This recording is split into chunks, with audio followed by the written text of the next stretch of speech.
All right, Pot of Gold, welcome back. I'm Brett. I'm here with Mike. Episode 455. Big Mm, episode today. We got a breaking news, breaking intel on Garrett Nussmeyer. A lot of baseball to talk about. It Super was in amped the about that. it was in the Grant card the in reading. tarot card reading. We got to make sure we discuss that because we'll get there. We'll get there. Grant the intern graciously could make it into the studio tonight. Grant, it's good to have you back. You had a couple jokes, a little one-liners in the pregame lobby here that would have been more relevant last week, but you still got your jokes off. So congrats. Always got to get the jokes off. Hit Gotta us get up your on rocks Twitter. off too. Yeah, get them off. You got That you was got a the high joke. glass. You got a high glass over there, Grant. Take it easy. Oh Hit no. us up on Twitter at pot of gold, at goldmike, potofgold@gmail.com. If you have any, you want to reach out and offer any services to the pod in return for a shout out, like we're open arms, and we'll discuss that later. Expound on that. What have we gotten any inquiries lately? Yeah. So yesterday, I'm just minding my own business. The email gets some spam, right? Like you get a bunch of people trying to like offer Well, when you you're this some big. when you're taking in just deal after deal, like slapping DraftKings away, saying like go play with Pat McAfee, FanDuel, get out of here, and you get a lot of riffraff in there. And the one comes up recently that was it was like, hey, I came across your channel, your pod, funny, whatever. I'd like to offer you guys a free tarot card reading in return for a shout out on the pod for my like Instagram page or whatever it is. 100%. And I read this and I'm like, one, it's obviously bad luck to just be like, no thanks, kick rocks. So you're already kind of suckered in. But I also like very much want to do this. Yeah, the last thing we need going into this season is bad luck. Exactly. So No bad luck. we have to get Miss Chloe on the show or whoever this is. It could be a great troll, and if it is a troll, congratulations to you. That's a really funny inquiry for us. But if it is real, which I have an inkling that it's real, we're gonna have to do this. Yeah. But I want to do it like strictly around like SEC coaches or like specific LSU team, like this and this. Like I think it'd be incredibly funny to do. So I got to figure out if this person's like wanting to like come on the restream here and do it live or what the whole deal is. But I can't. I feel like we can't not do this. Like getting closer to the season. Yeah, it's definitely going to be something that we have to put into the agenda. SEC coaches would be a fun one. Predictions on like their life and death, specifically Nick Like Saban. when does Saban die? Yeah. If Nick Saban caught the death card, it'd be the most electric moment in podcasting history. But like, also, I was just thinking about like we've kind of forgot Mike Leach actually like did pass away. And it was pretty sad. I completely forgot about that till just now. Yeah, but Here. I mean, she didn't predict that. At least on our show. Not yet. Not on our not on any of our programs. But I mean, Yeah. like people die, when they're coaching.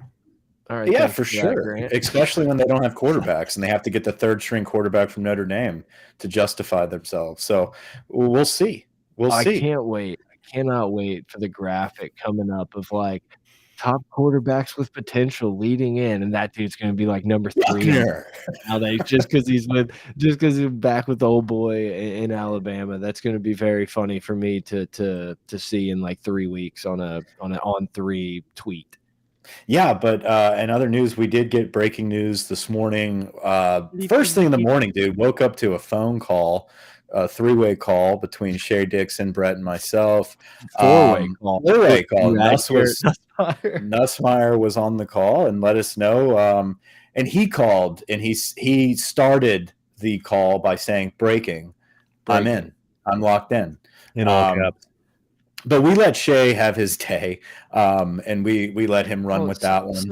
Some people have to pack lunches for the kids and get the kids off to school. They can't just be ready to fire off a tweet. So when I was done doing it, I see Shay had done it 20 minutes before. But like obviously it was known that it was a group. You gave him 20 minutes. That seems to be like the time frame for another break. And so we spun it again. and made sure everybody was aware of our wake-up call. But yeah, man, I think in all seriousness, this just shows you this team is bought in. We don't have anybody like the final transfer period of this window is closed, the post-spring transfer exodus, and you look at the difference in what a year makes and how a culture change really affects the longevity of a program and adding depth and people being bought into a successful program. You've got a guy like Garrett Nussmeier, who obviously ran Fancy Boy Howard out of town and decided that he's going to stick around and be Jaden Daniels' backup, because Jaden Daniels looks like a solid ass quarterback who's going to take us to a good season. And then guess what? Nuss is going to have 2 seasons, hopefully one, but 2 seasons to really carry this thing into a championship. So that's exciting to see, man. I don't remember that. I mean, I don't want to say that jinxes us every time about quarterback rooms, but it is nice to see 2 quality quarterbacks that when can. You got guys like Miles Brennan in there, you're not going to be worried about your quarterback room for a decade. Well, and Finley and Max Johnson. I mean, that. Yeah, exactly. No, kind of 2 things. Arch. It's like, yeah, when you look at it, it's like Garrett Nussmeier, there wasn't really a reason for him to leave. It's like, unless you think you're going to find a good starting spot this season, like you might as well just take over this ship when it becomes available. But there's always that chance that it's like, screw these people. I didn't feel like I got my fair shot. I'm just going to bolt.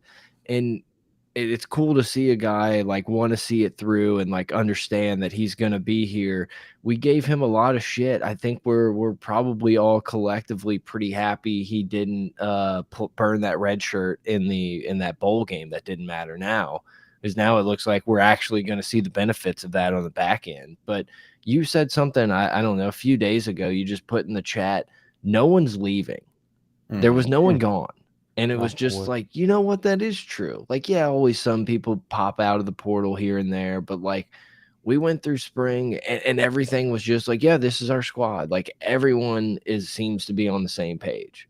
Yeah, I think we lost like a 4th string guard that was, I don't know, a walk-on maybe. I've never really heard of the guy. But yeah, I mean, people that are actually going to provide depth and contribute to this roster are like, okay, I know where I stand. I might not be a starter, but guess what? I'm bought into this program. I know my time will come, and when it comes, we're going to be in a good position to succeed. So I'm all in. They love their coaches. They love the program right now. And that's a really big change from what we saw a couple years ago, where the theme was, if you're really good, you know, put on some tape and then transfer out or sit out. And right now, it looks like these guys are bought in because they believe they have a chance to win a championship, which I think we do. Yeah, I don't remember who it was. Maybe it was Spates. It was one of the newer guys in the interviews a week or 2 ago. It was what drew you to LSU type of thing. And one of the main things the guy says, like, you know, obviously I want to play in the SEC, but I want to play for a team that I legit thought could win a national championship. And I think I was driving when it happened, and I was just sitting there like, oh, yeah, you know, that seems like something to say. But, like, I don't know that you come to, like, this is the year that you come to LSU to win a championship. And then I started thinking about it and started thinking about, like, we could see the Jaden Daniels we saw kind of lighted up last year. We have a ton of talent on the wide receiver position. And then you look at the offensive lines, like, I guess that's kind of true. Like we kind of got out of that feeling of like, well, we're dangerous to win a title this year, like 100%. It was more like, let's hope they fall our way. Maybe Joe Burrow will be the guy every once in a while. And it was like, wait, no, we're like a legitimate contender. Obviously, Bama is a tough game and always will be, but it's like we're in the top handful of teams that you can pick to make the playoff. You got a big one against Florida State to start off the year. Yeah, and we're showing the graphic now of the top 10 quarterback unit ranking. So obviously that quarterback room is in the top 2, according to On3. On3, probably the most unbiased opinion of them all. They weigh everybody pretty evenly. Obviously, you're going to have USC and Caleb Williams. That's going to be a good team. They provided a lot of depth in the transfer portal. We'll see what they can do in the Pac-12. LSU, Texas is obviously getting a lot of hype. Surprisingly so, not really with Arch, but Quinn Ewers is the guy, which we saw last year. He showed flashes of brilliance. Can he stay healthy? Can he turn that corner on realizing like, oh shit, I do have to produce in college in order to go pro? I think Texas is going to be a decent squad, but they have a backup besides Arch that's actually a dog. I forgot his name. So really good room there. And then obviously you got Drake May with North Carolina. Mr. Texas over there. We're gonna have Hey, listen. I think they're going to be a decent squad this year. Hometown. Dangerous offense here in Austin. But I think LSU is just as dangerous as anybody outside of Georgia and Ohio State and Michigan maybe, or in USC. I think there's maybe 5 teams that are up there, and I think including LSU if they play their cards right. You come off and you get a nice victory right out of the gates against a really good Florida State team. That puts you in the conversation for a top 4 team going into the year with a decent schedule, and you have one big gusto at Bama. You never know what can happen. I think this LSU squad returns basically everybody. And we have a veteran quarterback coming back that's added like 10 pounds already. We lost a 6th round wide receiver, Mike. We did lose a 6th round pick. We replaced him with a dude like Aaron Anderson, Malik Neighbors. Don't forget we lost Ray Lucy. Jenkins too. Didn't get drafted, but we lost him. I could see him being a guy who sticks around on an NFL roster for a minute. Yeah, he's a lunch pail guy. Not as lunch pail as Ibieta, but he is certainly a lunch pail guy. Ibieta. I wonder what Ibieta's what his GPA is. He's pretty smart kid. He's from Mandeville. We could guarantee it's a 4.0. I think Mason Taylor and that tight end group is going to be great. Offensive line is solid as a rock. Pimpton's coming in. That's someone we didn't talk about was the tight end commitment that we got from East. Yeah, East Feliciana tight end commitment. Tredez. Yeah, Tredez. He's a big basketball guy. I know he's got a lot of potential. He could be like a mammoth. Like if he put all his focus into football, he'd be like a unanimous 5-star. But he balances multiple sports, and he's kind of one of those like freak athletes. So if he focuses on football, yeah, we got another sick tight end in the group. Looks really good. But I mean, Mason Taylor's going to be a dog. I think the only weakness on this offense in general is running back. And you've got a room full of not peanut gallery, but you've got guys that aren't really separating themselves. John Emery can't get a C to save his life. I don't understand that. You're in like your 5th year of the season, and you have all the resources available. Like, I'm sure you're studying general studies. Just go to class. Like, I'm sure attendance is probably the only barrier of him playing. But we noticed that Brian Kelly made it no secret that John has not put forth the effort in the classroom, and that's where he's got to be. So we turn around. We've got a kid like Diggs coming out of Notre Dame, hometown kid from Rummel. Decent production at Notre Dame. By no means, if we get this kid, is he like a staple number 1 guy. Yeah. But he adds that depth of a rotation. He has a shot. Yeah, I think everybody has a shot. I think the best shot is if you have an Armani Goodwin that's super healthy. Like if he doesn't get hurt, he's got a good burst. Goodwin is like your Mr. Stable. He's going to know the playbook. He's going to have good pass protection. Noah Cain, Brian Kelly loves Noah Cain. He's that, goal line type of back. Trey Holly looked explosive in the spring game. Little guy. I'm sure he's going to get some play.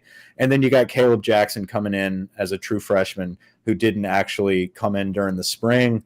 So you've got no love for Williams. Josh Williams. I said he's your staple. That's going to know the playbook. He's going to, yeah. All right. I thought that was. Thought you said that for Noah Cain. Oh no. We're good.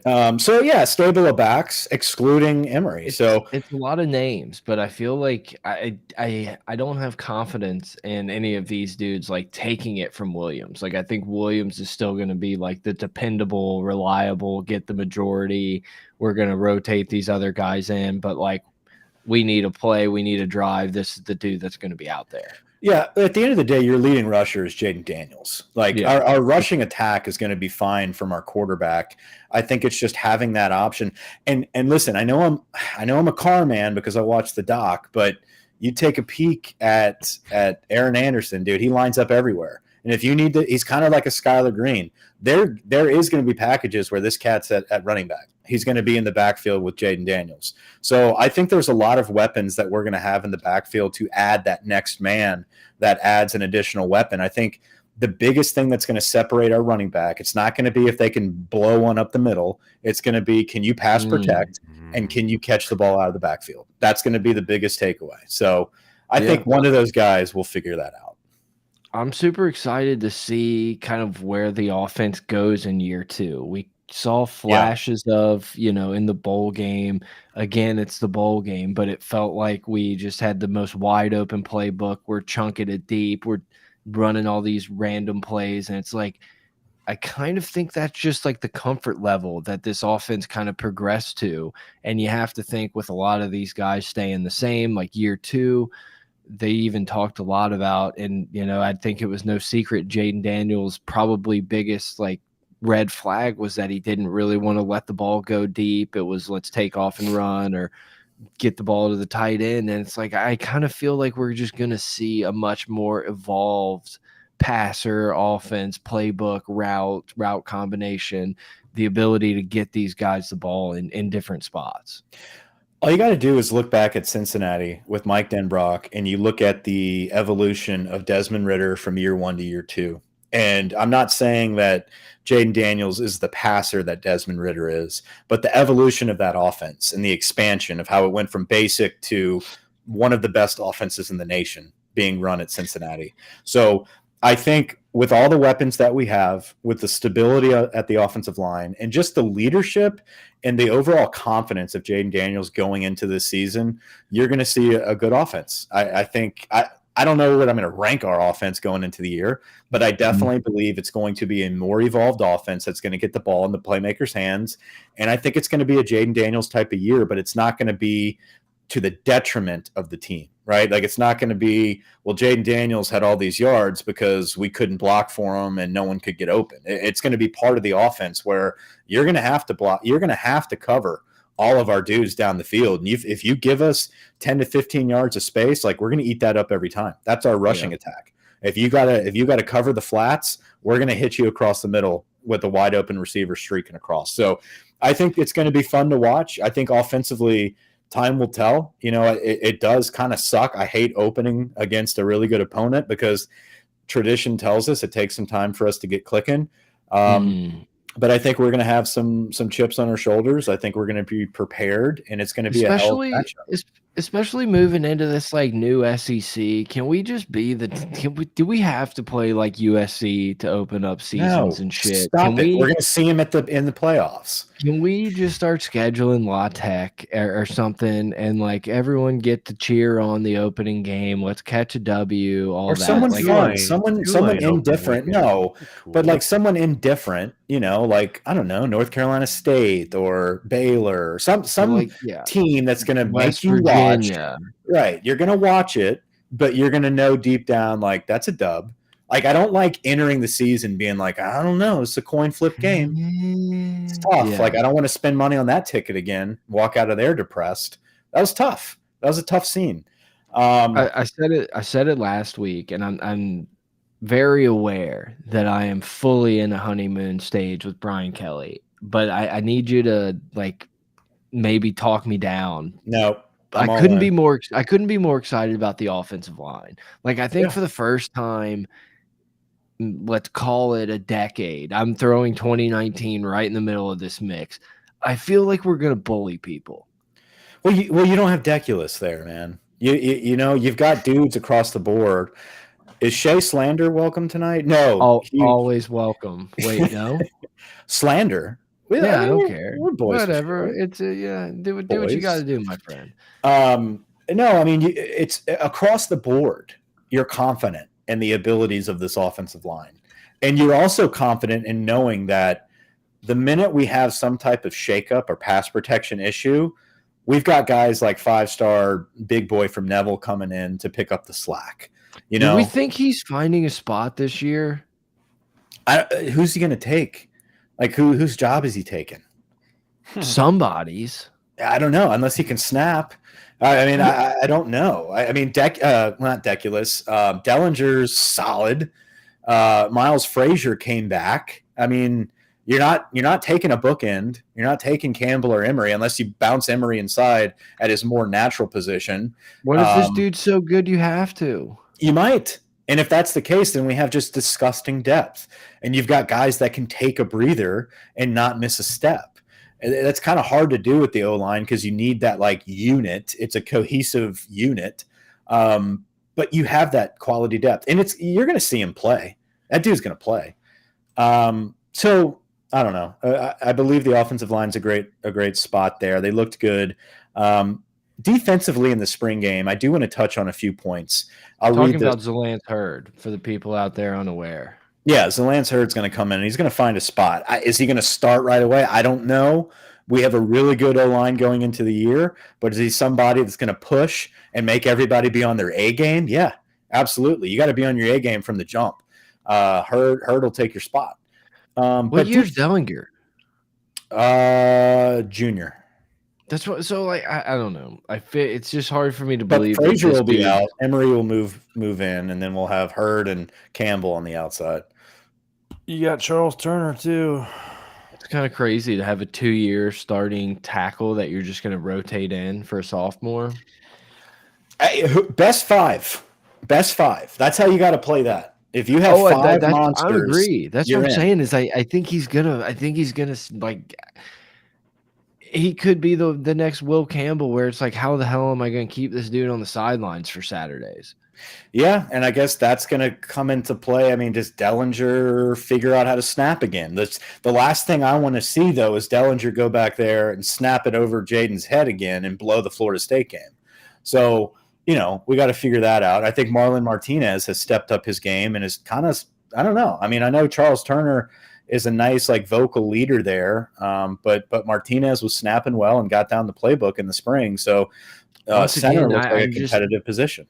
I think we're going to bully people at the line of scrimmage. And that's what I'm like most excited about this year. Like thinking about, it's going to be fun to watch Jaden Daniels. And it's like, it's very likely, look, Caleb Williams is probably going to be the dude. He's going to put up the numbers, but for sure, it's very likely that we're going to be able to make some Jaden Daniels Heisman arguments throughout the year. And that's going to be fun. And I think Malik Neighbors could end up being the next like LSU wide receiver that everyone's like, oh, fuck, this is the Blitnikoff. This dude's nasty.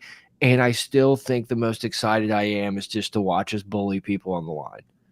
It's going to be nice. It's going to be nice to see. Defensively, though, you look at the spring game, and there's some takeaways that I want to discuss before we transition into other topics here. Biggest takeaway on defense for me is the lockdown ability of LaTerrence Welsh. 27 looked like the guy out of the defensive back crew. It looked like the transfers were all fighting each other to make a play, and no one really did. Welsh, though, locked down Chris Hilton the whole time, probably one of the fastest guys on the team, and never gave him any breathing room. Yeah. He was all over the field, and I love to see that from LaTerrence Welsh. He's a guy that's like, hey, I'm still here. We want to talk about this room full of transfers. I'm in a Acadiana kid that's been here the whole time. Acadiana Rams. And he's lit up like a Christmas tree. I think he's a guy that you're going to see locked in on one of those corners. I don't think he gives up that spot. He's got a chip on his shoulder. The other interesting deal is who's going to take that other corner spot, because you have guys before you go to the next one, like it's a really good thing to have a guy that you recruited be able to come step in and play. Yeah, because if all you are is the team that just takes transfers, then no one's going to want to commit to you. So Brian Kelly wants this kid to do it. Right. Like he wants his dudes to do it.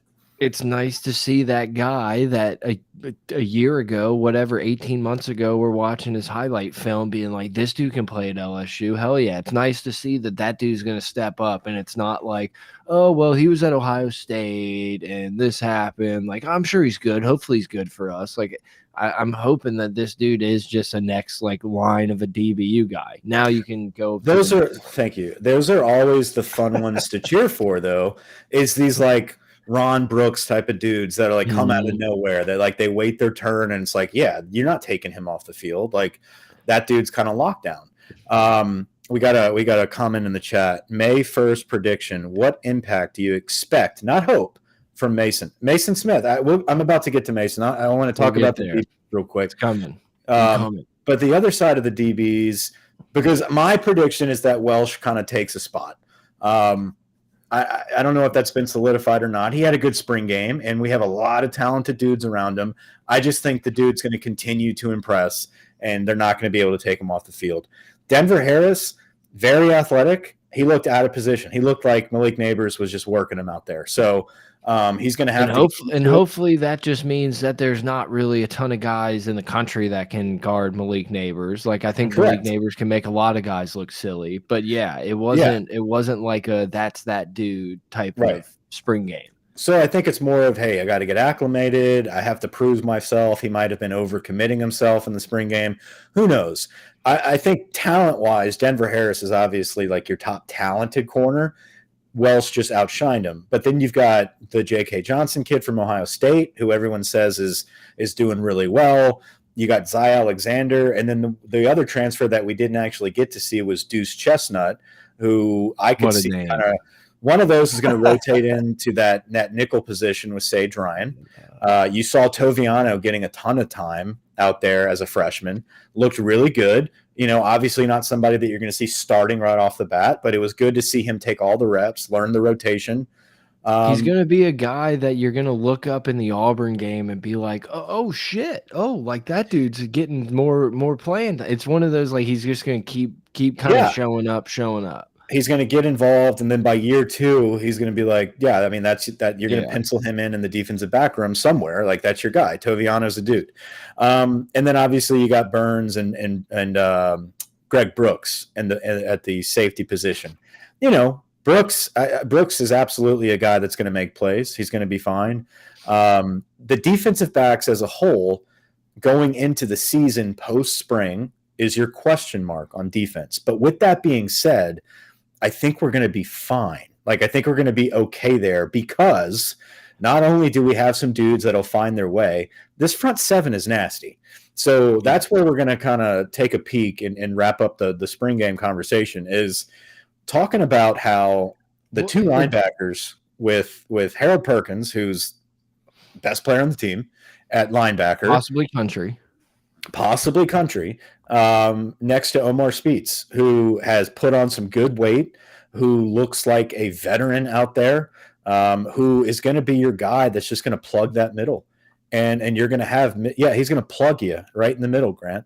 I just realized he's wearing number 1, but yeah, I'd love if he plugged me. Well, I'd love if he plugged the other thing was like looking at the transfers on that defense. Number 1, I think it was number 17, number 13 – it was there was 3 guys that really stood out. The Ogufu Texas transfer. That's 17. That dude looks good. That dude looks like so fun to say. Ogufu. And Braden Swinson. Swinson is the Swinson, Oregon and Texas. Swami? The Oregon D end, the Texas D end, and then Omar Speets at number 1. Those 3 guys are going to contribute for us. Now, does Ogufu and Swinson come in and start off the bat? I don't know.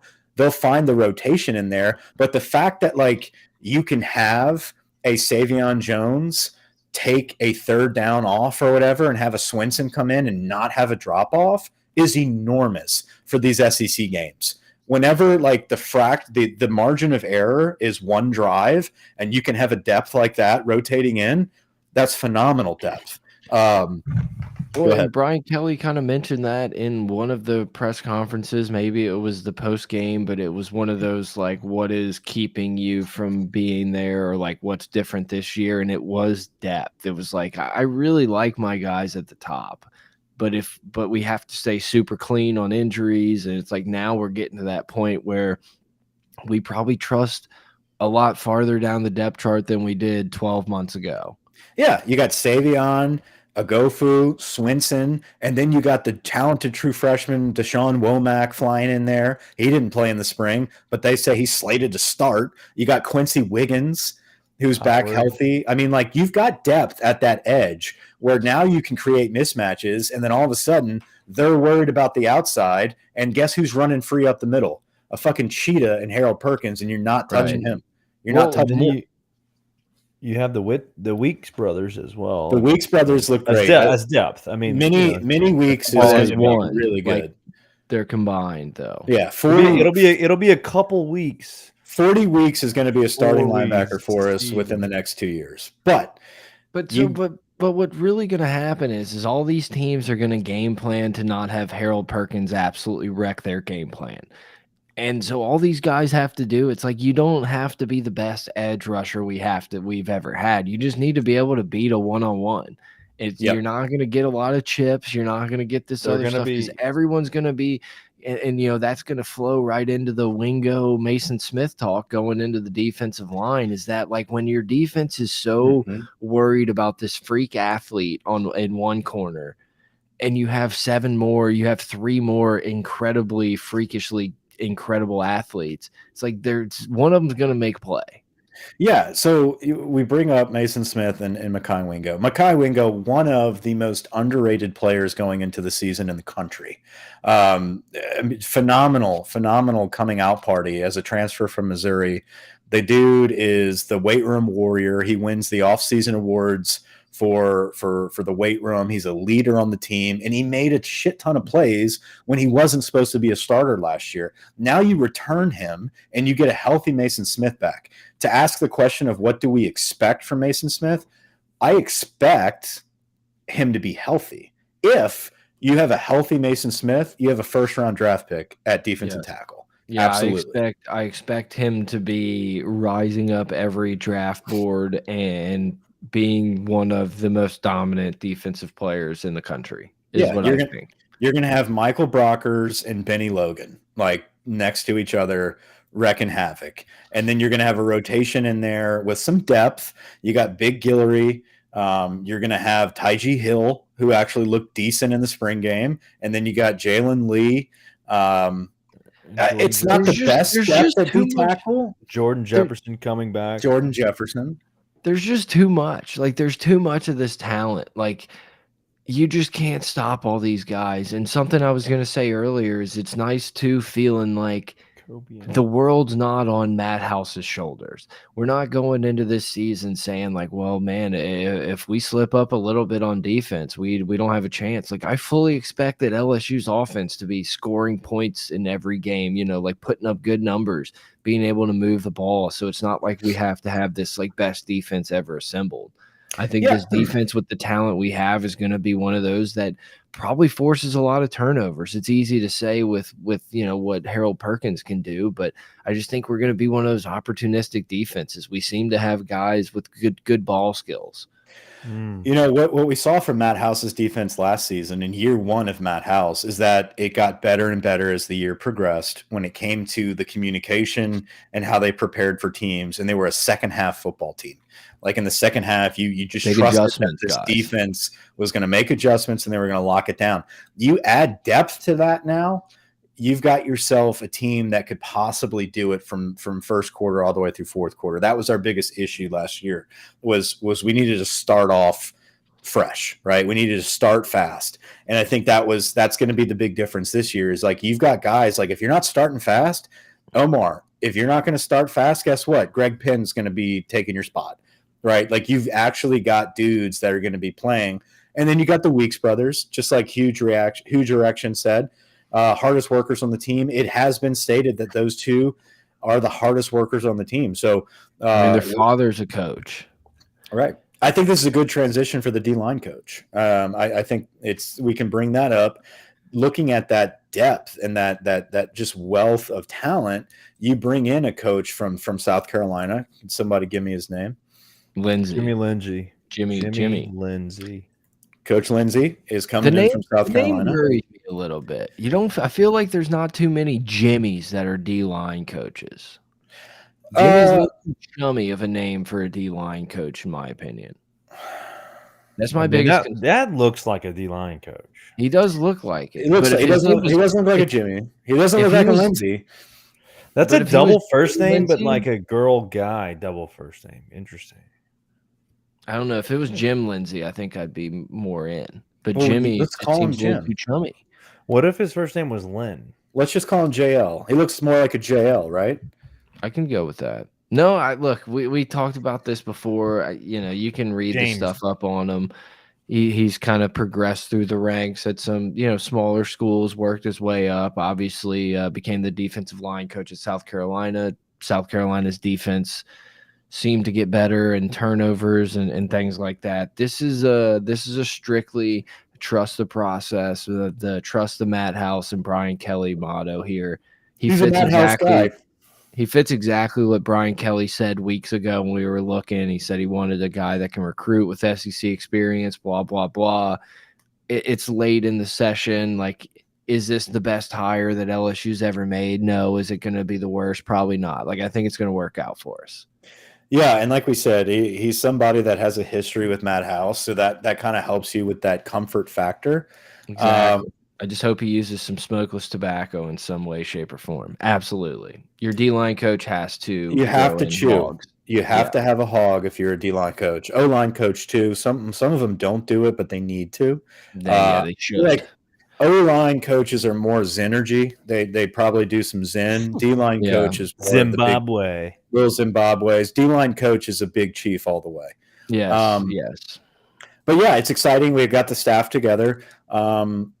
Special teams still, like, watching the spring game, it's like, can we make a fucking field goal?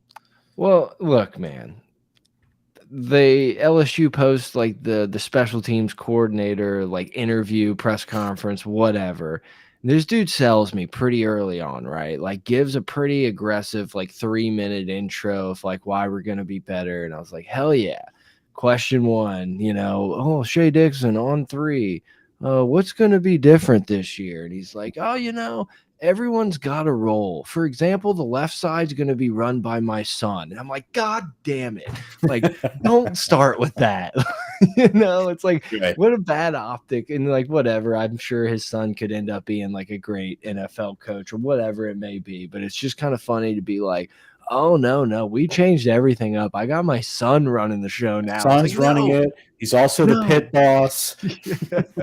And it was just like not the best way to start, man. Like, give me someone else's name. Give me who does the right side then first. But it very much made me laugh. I think this dude's been with Kelly at a few different stops before. He actually did make a comment about how, like, he was very happy for the opportunity because he wanted his son to, like, learn how to coach in a Brian Kelly system. Like, that's how much he respects Brian Kelly as a coach and whatever, blah, blah, blah. So it's one of those, like, okay, fine, shit. I think the overall Richard Murphy Award probably goes to Kyron Lacey. He had a really nice explosive spring, had a nice Odell Beckham catch. Yeah. So good for Lacey, great depth player. I mean, he could get that starting role. It'll be interesting to see who takes that third spot. Like I said, Aaron Anderson is a phenomenal athlete that you're probably not going to be able to keep off the field if he's healthy. Kyron Lacey is obviously making plays. Chris Hilton with a few drops. He's got the speed. He might be the odd man out there, but then you got dudes like Kyle Parker, the freshman from Texas, who they say that it had a really good spring. And it's Shelton Sampson, 5-star wide receiver from Catholic High. Forgotten about. Yeah, Jalen Brown, Miami kid coming in, fast as hell. So you're going to have wide receiver depth. Well, yeah, I mean, he's in the starting. Brian Thomas and Malik are locked. You're saying they're locked. I got you. Yeah, Brian Thomas and Malik Neighbors are not going to get off the field. It's just that next receiver spot. Like, who is going to be that? Who's going to take Jeray's spot pretty much, right? Like, is it going to be Lacey or is he going to be pushed by Aaron Anderson? Is it overall? You're going to need rotation. You're going to need depth. Guys get hurt. You know, dudes drop passes, and you need a guy that's going to come in there and it's going to bring it home. People have good nights. People have bad nights, and it's nice to have quality elite depth. There's a fair number. There's a fair number of opportunities out there on the board, and I think Kyron Lacey showed that he wants at least a share of some of those. Yeah, if he's sure-handed and he's picking up, making plays, like, let's see it. Let's see if you can do it against the big boys, and let's do it against Florida State. And you're going to find yourself a role. You're going to have a spot. He could be like this year's Jare Jenkins. That would be awesome, you know, because like, Jare who's was like that kind of a spot? clutch guy. Yeah, like could block, caught it in the clutch. He didn't do much else. Caught some big touchdowns. But then it comes to play, like, do you know, was Jare Jenkins a product of, well, Booty just didn't show up, right? So, like, we had to have somebody that's going to be that underdog that blocks well, that comes up to the clutch in the back of the end zone. Yeah. Or do you have a dude like Shelton Sampson or Aaron Anderson or any of the 5-star dudes who are just like, you can't keep me off the field. Right, like, you have to feed me the ball. And, like, what are you going to do with Malik Neighbors also begging for the ball? I guess I was talking more in the sense of like injuries or something like that, where like he's going to be in there every day, lunch pail receiver. Lunch pail, yeah. Ibietta's going to be there too, but it's, you know, it's one of those situations where you take a glimpse of spring, or you look at where we finished the year against Purdue, just waxing. You look at a solid spring, and then you realize, like, we still have so many more dudes that are coming in that we haven't seen yet. So many dudes that sat out that are now healthy for August and September. It's going to be a whole new team. It's going to be a revamped team, and I can't wait to see the finished product. Before we move on, and before I forget, I also very much enjoy what Brian Kelly's kind of done with the spring game. And I know it's not like the most populated event. It's not a fanfare, but it's like, he uses it as a huge opportunity in recruiting, and they had, you know, it's like really showing off the family vibe, gets all these former players like Joe Burrow and Jamar Chase just rolling through the LSU spring game. Like, obviously they didn't have to show up. So I think it's really cool. It's a great glorified Angel Reese. It's a great glorified practice that you can get everyone together, work on what you need to work on, situational aspects of your offense and defense, but at the same time take advantage of the exposure, take advantage of all your stars being there for recruiting. Let's decorate the field a different way. Let's, you know, let's use it for official visits. Yeah, I loved it. And it doesn't have to be this big game where we have, you know, 4 quarters and it's broadcasted and we're judged based on who won and lost. And no, it's more of, let's work on special teams for the first 20 minutes and piss everybody off. But guess what? Yeah.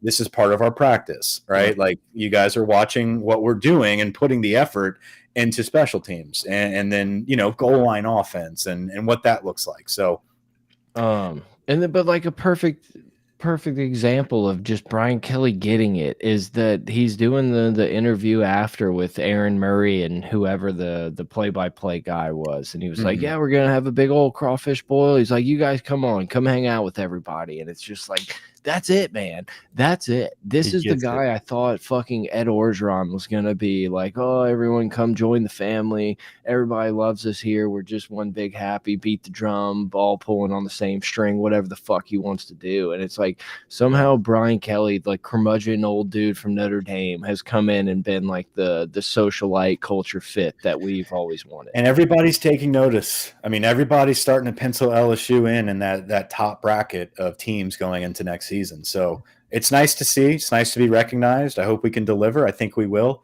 I got us as a playoff team, but we'll see. Other transfer news: Van Leith is a babe.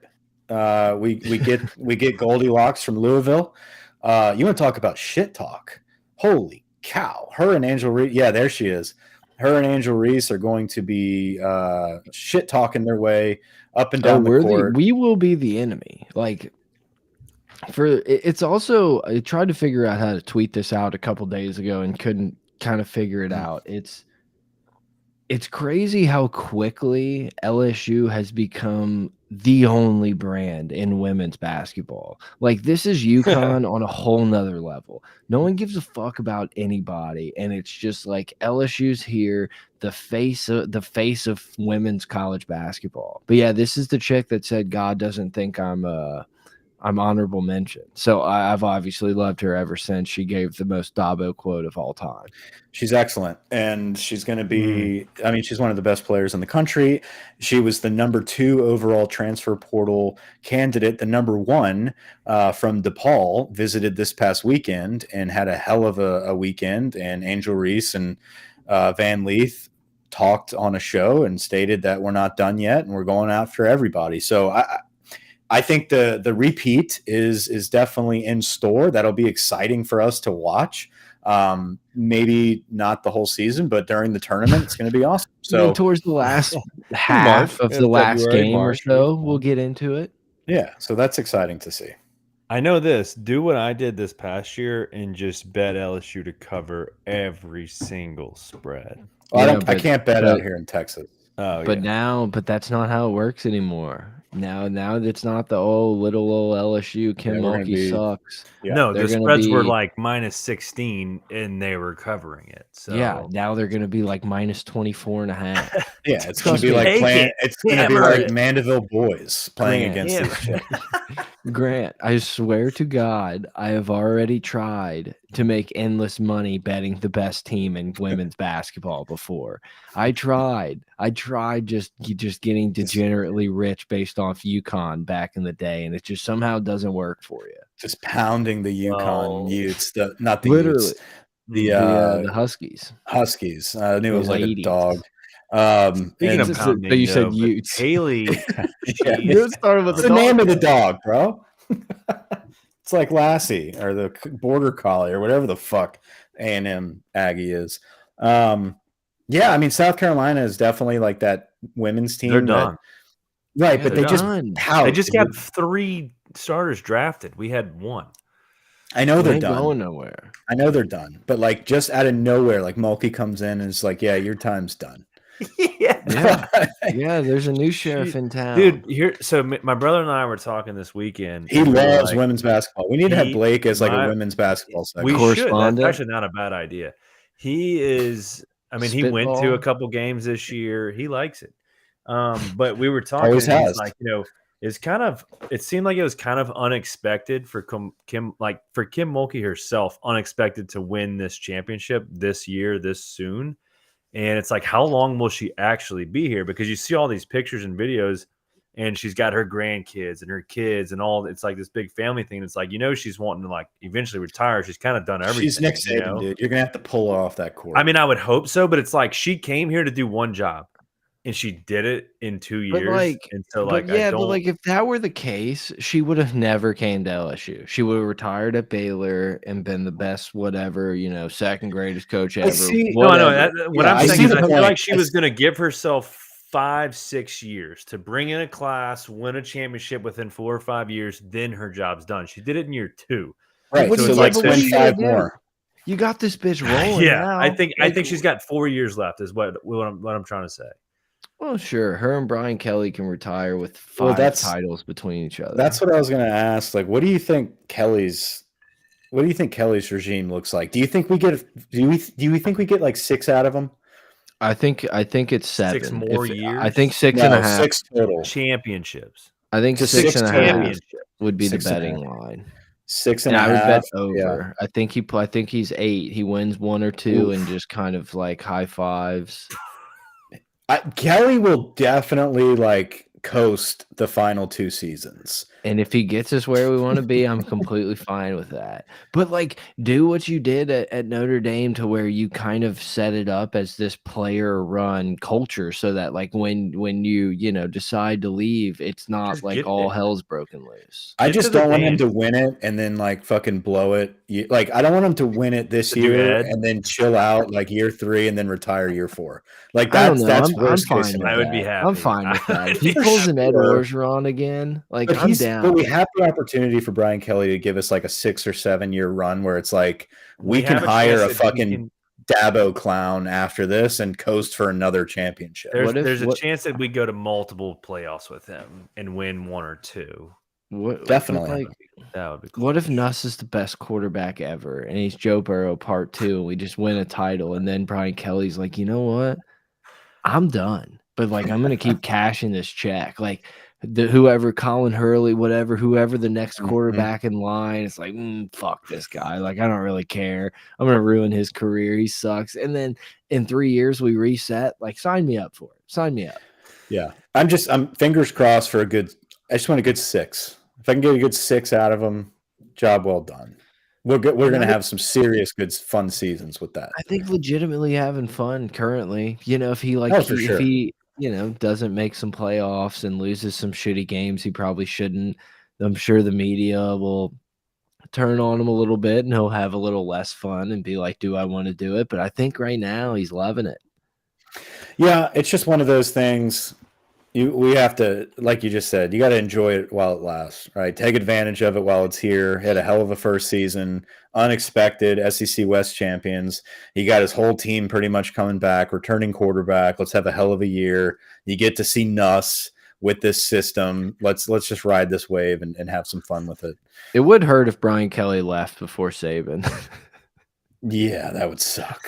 That would really suck. It'd be like, what are we watching? What is this game that we watch? Yeah. Like what happened? I'm NCAA. The new NCAA game will be out by then. I'll just make my own dynasty. And we're going to have fucking voiceovers of Nick Saban instead of Kirk Herbstreit. Dude, no. If they put Nick in the booth, because no matter what, like Nick Saban could be his normal asshole self, and everyone would be like, "Oh my god, the insight brought by Nick Saban is just it'd be like the Tony Romo suckfest times 12." Did you see how much of a doofus he looked at the draft? Yeah, like I love sitting at the end of the couch, just kind of like, who? Like he looks out of it. He looks like a goob. I know. It's like when your dad can't find the remote, and it's like the NCIS rerun marathon that he's seen. He gets a little like punch drunk from it, and it's just like and no one even mentioned it was him. It was like no one really. It was just like, yeah, that's Nick Saban. These are his guys. It's like, Nick, no one's talking about you, brother. Like we know who you are. Kind of awkward on his telecast of the draft too. I cannot stand who. Oh, well, Heupel looks like Hazabula just fucking never left the buffet line. Like he's a weird looking dude. Yeah. He's a weird looking dude. But I can't stand how the NFL draft is like an 8-day event now. Well, I tweeted it out. How much more exciting would it be to have the names called first and then they talk to the agent and let them know, like, here's the deal, the whole thing. Like, I want a reaction. Like, I want it to be like an American Idol, like you're going to Hollywood, like I want that fucking reaction. Instead, you get like, this is what it is. You get the phone call, you get the tears, and then you get them to break everything down. Then you get the announcement. And it's like, what is the excitement at home? You already got the call. What are y'all waiting to cheer for? I can find this on Twitter. I don't really pay that much attention to the draft. I like seeing where everyone goes, whatever. But like, I don't know. Like Big Cat was saying this on PMT, and it's like exactly how I feel. Like when it was like a all day Saturday, like you get the first couple rounds, it was just so much better. Now it's just like, what do I have to do? Tune in Wednesday night to see the first 4 picks. Yeah. It's just like, how much can we fucking string this out? And like, the first round is forever. It's forever, and it's like, it's weird that people are just like, you know what? And I get it's more of like a party, whatever, almost like a music festival. But it's like, it's weird. So many people just show up to this thing to watch some white guy come out and like read a name.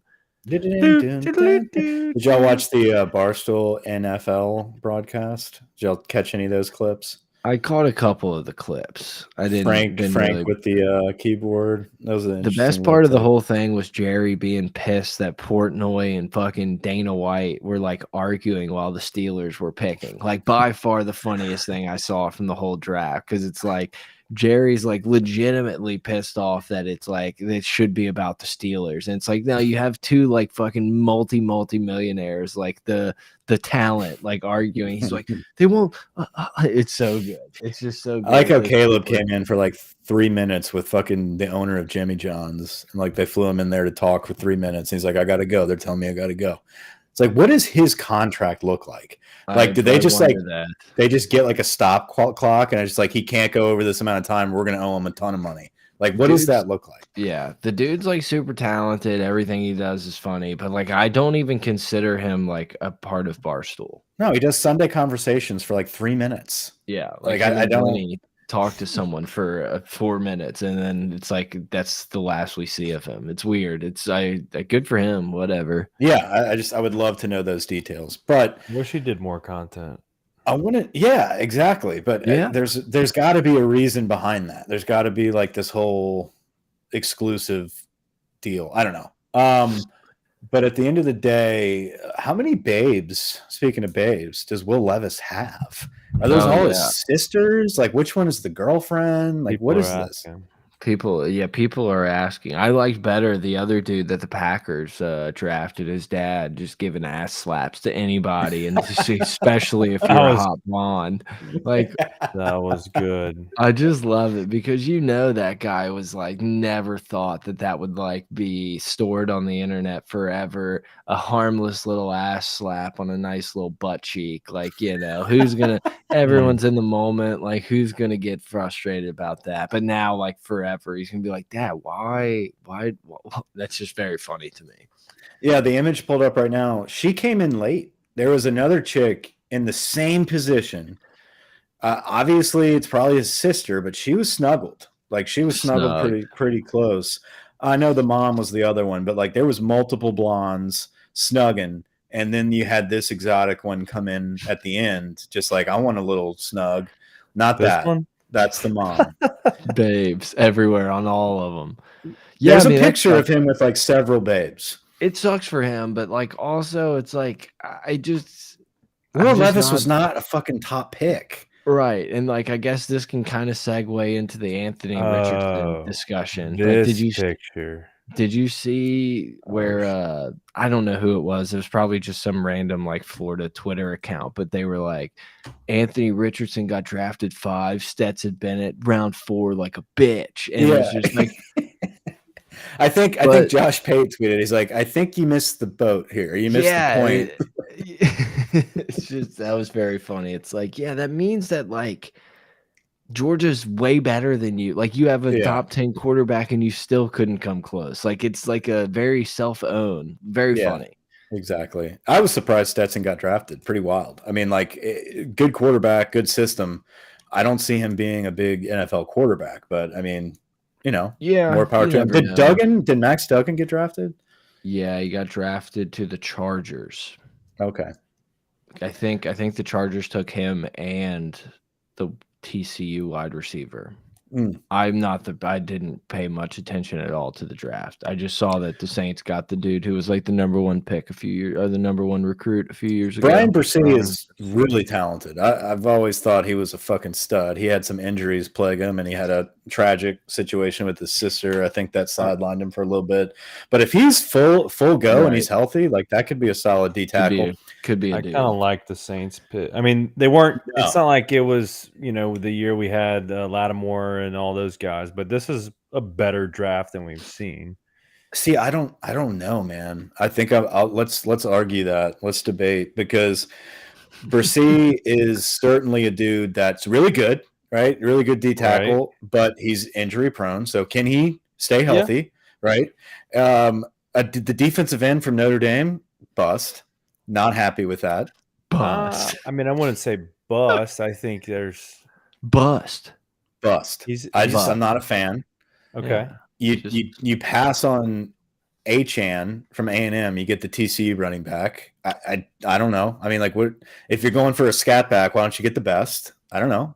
Maybe they saw something. Listen, I watched draft day. This guy's 215. He's not like a scat back. He's bigger. Yeah. He's like Mark Ingram size.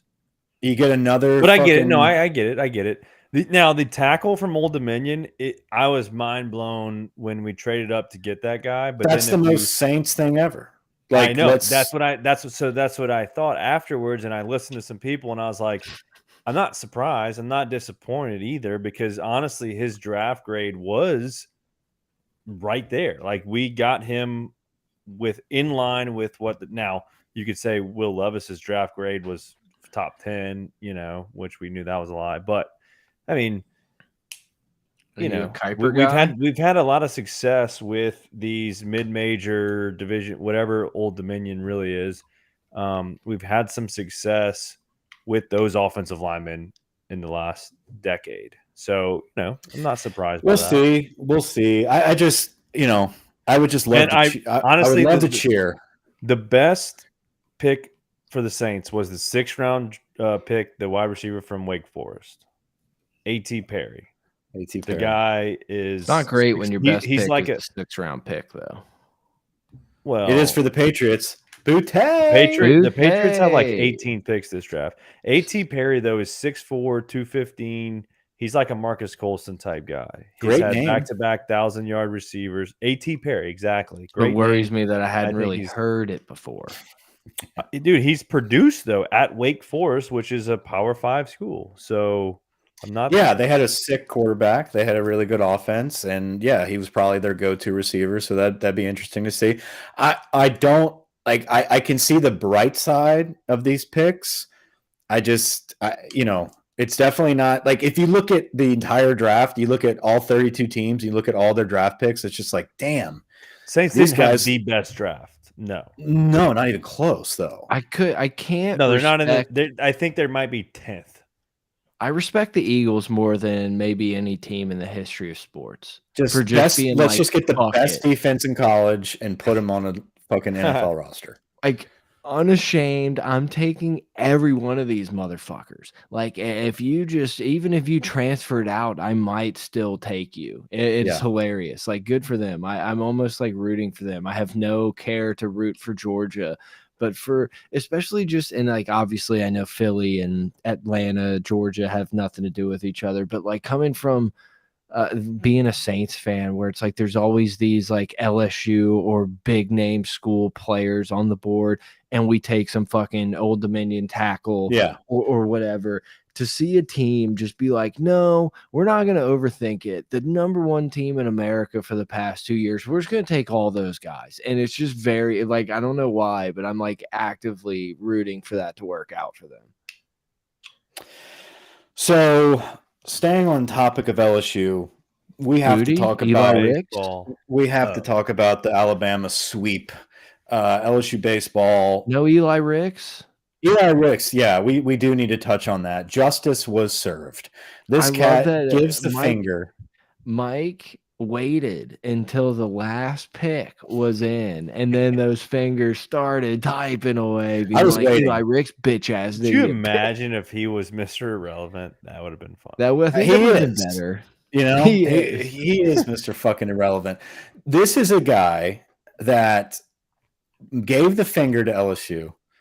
And after like an all freshman SEC year, was going to be slated to be like the top guy, top DB, #1 overall transfer guy, goes into fucking Alabama thinking he can just big dick the fucking Crimson Tide. Like, what a fucking idiot. He's got character issues. Saban benches him for a while, makes him try to earn it, and just doesn't produce. Sinks himself out of the draft. Good for you. Good for you, Eli. I have no remorse for this kid. None whatsoever. You want to use LSU and be a groupie and bounce to all teams, Alabama, because you don't believe in us? We beat your ass. We ran over you. You got fucking sidelined for the go-ahead touchdown, and then you don't get drafted. Anyway, LSU baseball sweeps Alabama. The second sweep in a row. We swept Ole Miss. We come back with another sweeping. Skeens is being Skeens. They did kind of figure out a little recipe to get Skeens, get his pitch count up a little bit, right? That's how you kind of get to Skeens. I say get to Skeens, he might give up a few runs, but guess what? Our offense is fucking mowing people right now. Gorilla Ball is in full effect. America. You've got a slew of nicknames you can pick, but Dylan Cruz coupled with Tommy Tanks, and then you toss in at the bottom of the order fucking Bear Jones just smashing it over the fence, and then hey, guess what? Guess who's back? Kling Kong. steps Eminem. back Oh, into the steps back into the circuit, and he bombs one. I mean, let's not forget what the beginning of the year we were talking about catcher. That was a position we didn't know what was going to happen, go for it. and Couldn't be more Brady wrong. Brady Neal gets hurt, so Milazzo has to be himself, and Milazzo comes in. He's batting 360. Aside from Dylan Cruz and Tommy White, Alex Milazzo's third on the team in batting average. I mean, obviously a little bit limited opportunities, but not really. I mean, he's produced. He produced in the clutch. He's always been a defensive juggernaut. It's Like crazy. he's your guy that you would love behind the plate. Now that he can actually, we want to definitely. You can keep going. I was just going to continue on I was going to continue on catcher, where we talked. This is your segment, dude. I'm out. No. Because I know you. I know you watch. I know both of y'all watch pretty religiously. I realized a couple days ago. Faithfully. I realized a couple days ago I've watched more NCAA women's bowling than I have LSU baseball. So Brett will just get a random boom text. He's probably like, "What the fuck? We got explosions going off." You know what's funny? You know what's funny is what I do whenever you do that is I go make some generic tweet and get like 20 likes, and it makes me happy. I don't even know what happens. I just go with another generic tweet. Hayden Travinsky's mustache rides. Hayden Travinsky, powerful. So speaking of catchers, Hayden Travinsky, a guy that's been on the program now, going on his third, fourth year, whatever he is. He's an old man. A guy. And by Neal going down, he's your next catcher. Do we get Neal back anytime soon, by the way?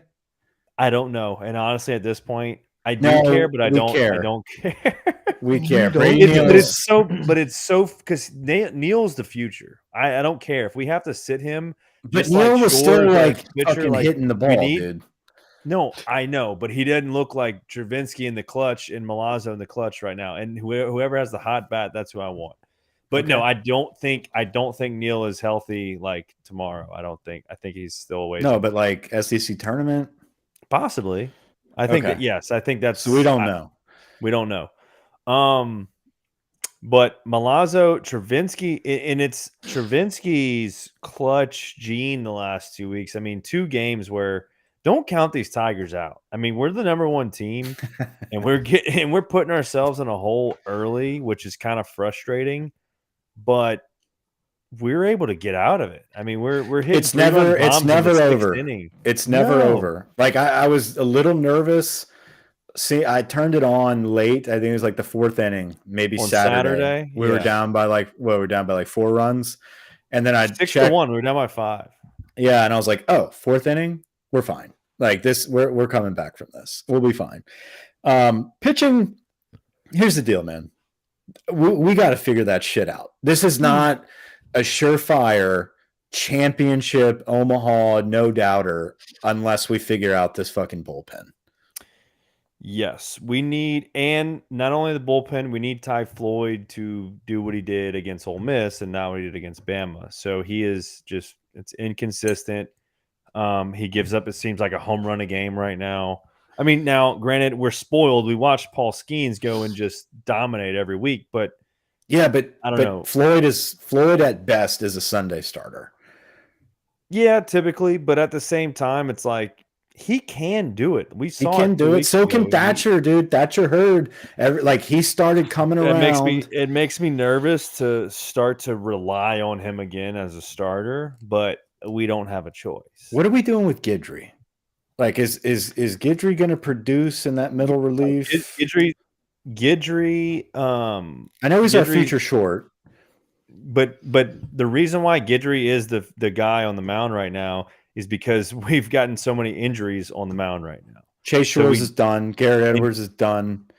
Edwards and Shores are both done. Ackenhausen's coming back along pretty nicely, about what I would have expected. Griffin Herring's a freshman. He has freshman moments, but I want to rely on him. He's okay. Javen Coleman, boom. I mean, he went, let's see. This was Sunday's game, right? Who's the fat guy? Cooper? Cooper. He's not the same Cooper. No, it was Saturday. That's what it Totally was. different Cooper. Different Cooper. Not the guy we thought he was. He's not the guy we thought he Blake was. Blake Money had a decent outing. Saturday. That's the game I'm thinking of. Okay, so Coleman on Saturday went 2 1/3. That's the longest. He threw 41 pitches. That's his longest outing of the year. I think last week was his first outing of the year since he's been hurt. He didn't pitch all of last year. He pitched a couple batters 2 weeks ago, right? Or last week? Yeah. Correct. And if you remember, he did not throw at all last year. He was hurt. Yeah. And Maneri's last year, he's the guy that got us through to hosting a super regional after we went to Oregon and beat them and all in the back of Coleman. And we thought he was the everybody, and then he gets hurt. So it was good to see. I mean, his velocity from the left side was at 92, 93. I was not expecting that. So that is a guy that I think as we keep extending him in these middle relief roles in these SEC games, that's the guy I'm thinking once the regionals roll around, he's kind of fresh. Now he's got to build up the stamina, but he's kind of fresh, and maybe he's your third starter. But I would rather see him out of the pen and go 3 or 4 innings when someone like Floyd struggles, or your Christian Little, whoever the third guy is. Little just can't find the fucking zone. Yeah. No. Like he doesn't hang him out to dry that much. He just hammers the dirt. Or he's outside. Like his sliders miss like 10 feet off the plate. It's frustrating. Very frustrating. But the offense is the best we've seen. And we just swept. So Alabama, where's Alabama? Pull it up. So Alabama is they were ranked number 2 in offense. We're ranked number 1 in batting average. Florida's 2. Bama's 3 in offense. Where's Wake Forest in offense? Or they just have some fucking. I'm talking about SEC. I'm just talking about SEC. Wake Forest offensively is up there, but if we want to talk about historically, LSU's offense runs per game is higher than it was in '97, the year that we Gorilla Ball year. I could see that. Like we're averaging all the mercy rules. Exactly. Well, shit, we just scored. Where's the schedule? Well, we're just juicing the balls now instead of juicing the ass. We just averaged 10 runs a game against Alabama, who also had one of the better ERAs in the league. Yeah, it's kind of a Mickey Mouse league now, but I mean, just don't count us out. We're gonna score a lot of runs. Look at these 2 guys on the side of me. They're the best. This guy right here, Tommy Tanks. I'm kind of the devil's advocate here. I like Tommy. If we had to pick. I have never seen. Let's just talk about those guys for a second. Do you just admire his 2-strike address to the plate? Like the fucking digging in, like his dick is hovering the plate. It's touching. It's touching the plate. Dirt. Yeah, it's touching the plate. It's like you either hit me or I'm hitting it out of the park. I don't know what's longer: the bat he swings or the home runs he hits. And then how about Jared Jones's stroke? Just nice and easy. He has a nice stroke. Nice stroke. And then Mr. Clutch, Dylan Cruz. Like you can't. The fact that we're considering Dylan Cruz, we get to like. I hope we're enjoying that Dylan Cruz could break Eddie Furness, Todd Walker. I mean, those names are like in the history books of LSU baseball that you never would have thought. The annals. Of LSU. You never would have thought someone. It would be as if we're like sitting right now and we're like, wow, this quarterback is about to break Joe Burrow's passing record. Like that's what we're seeing with Dylan Cruz right now. Like that, he is so good. Like when Jaden Daniels broke Jordan Jefferson's record. Mm-hmm. Exactly.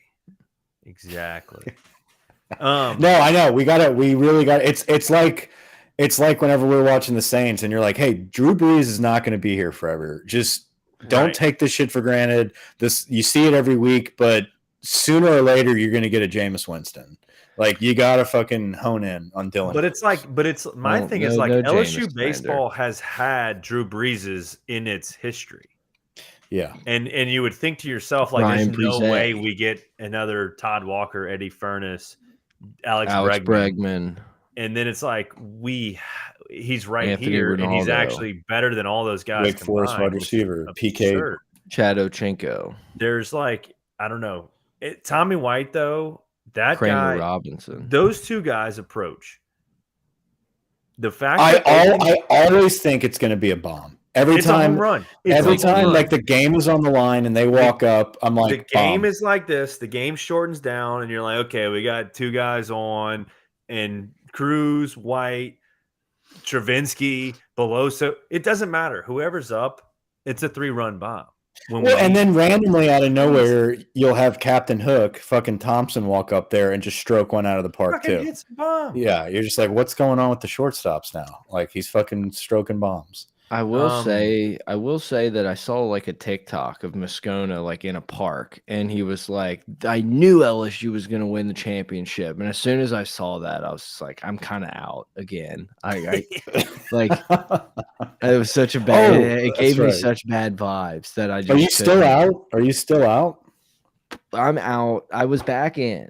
And then the sweep, I think everyone's getting a little too chummy. And then the Moscona at the park TikTok, like it soured me a little bit. So currently out, like officially out. You need to hang like a Nichols flag behind you. Midweek games matter. Shout out Mincy. That's when you flag that says midweek games matter. You need to hang a Nichols State flag behind you. So during this podcast, Seth texted me. My buddy Seth. We all know Seth. He's a friend of mine too. He might be the program. He sent. No, I know. He sent a screenshot of a Caesars bet. He said on Caesars, and it's LSU future NCAA champion plus 350. He put $50 on it. High roller plus 350. So that's kind of bogus, huh? That's still LSU's the favorite right now. Yeah, wait. I'm sorry, I was texting. What was that? 3.5 to 1. LSU plus 350 to win the championship. Yeah, locked in. That's gross. That's I would. Yeah, that's. I wouldn't have done it. I'm just letting you know what people are doing these days. Well, why don't you just air out? Why don't you just air out all Seth's dirty laundry and bets while we're at it? Seth doesn't really listen to the pod, most likely, and if he does, I want him to call me out. If I get a text tomorrow, that's what I'm saying. Then he's not a friend of the program. He's a friend of the program. He just doesn't disagree. He doesn't do anything. I know my boy Reed's out there listening to every second. He listens at half speed. I think he's in like Argentina. He listens at half speed so he can hang out with us longer. I'm about to get a text in 2 seconds. I'm not in Argentina. I'm in Amsterdam. So exciting week ahead. I think we've got Southeastern at Strawberry Stadium, and then we've got Auburn, who's bad, but Auburn just took 2 of 3 at South Carolina, who was arguably the East's best team. So, it's coming up fast on us, dude. You got Auburn, and then I think you got the Demons of Northwestern State, Mississippi State. State fired their pitching coach today. Wow. I saw that. And then we rounded out with Georgia, and here we are. And SEC tournament time. So, honestly, those are the 3 weakest teams in the SEC. Auburn, State, and Georgia. So let's find some pitching. Let's just get our guys healthy. Win 6 of those 9 games, and it doesn't matter because then you're 21-9. You're the number 1 overall seed. You're probably the number 1 SEC seed unless Vandy goes on some weird run or South Carolina sweeps. It would be nice to get one. If we can get one sweep out of these next 3 series, and maybe only go, what would that be? Is that 7 and 2? It's a great name for a child. 7 and 2. 7 and 2. 7. It's a Seinfeld. Never mind. I knew where you were going. I know. But yeah, baseball. You never know. We kind of covered it all. We did. I mean, Tony Finau won his 4th tournament in the last 16 Tony starts. Finau won some Mickey Mouse amateur event in Mexico that him and Rom showed up at. I mean, come on. I love Tony, but let's, PGA? PGA around the corner. It's 2 like weeks? the 18th to the 21st or whatever. So like got a couple weeks. 3 weekends from now. Tight. It's So. so this weekend. Shit, this weekend's the Wells Fargo. Wow, Yeah. and it's a Put big put purse all week. your money on So Hovland. there'll be Don't some. tell me why. Put all your coin, all your bits on Victor Hovland. I was gonna go with Homa. And then what's before? Like, what's the week after the So we Fargo? Are have we in a Wells John Deere situation? Fargo, and then Byron Nelson, Byron then the Nelson. PGA. I thought I thought we already did Byron. Byron's Yeah. coming up. Wow. Yeah, May 11th. Time flies when you're hanging out Then with you Pastor have Reed. then you have Charles Schwab, then the Memorial, Canadian, and then the Open. So you have PGA on the May 18th through the 21st. The U.S. Open's June 15th. Damn, the U.S. Open is during the College World Series. Interesting. Also, damn. it's a sneaky Ryder Cup year, boys. Mm. So that'll be fun. When is that? I'll be in Seaside. It's normally like right around the time football starts. I think it's like early September, Masters. maybe August. President's Cup. Oh, it is President's Cup? Fuck. That's Yeah. September 22nd. All right. President's Cup's not as bad. Well, it's a fun show. Hour and 20. Yeah, I got nothing else. Hit the thumbs up button for all you cronies still hanging out in the live chat. Over and out.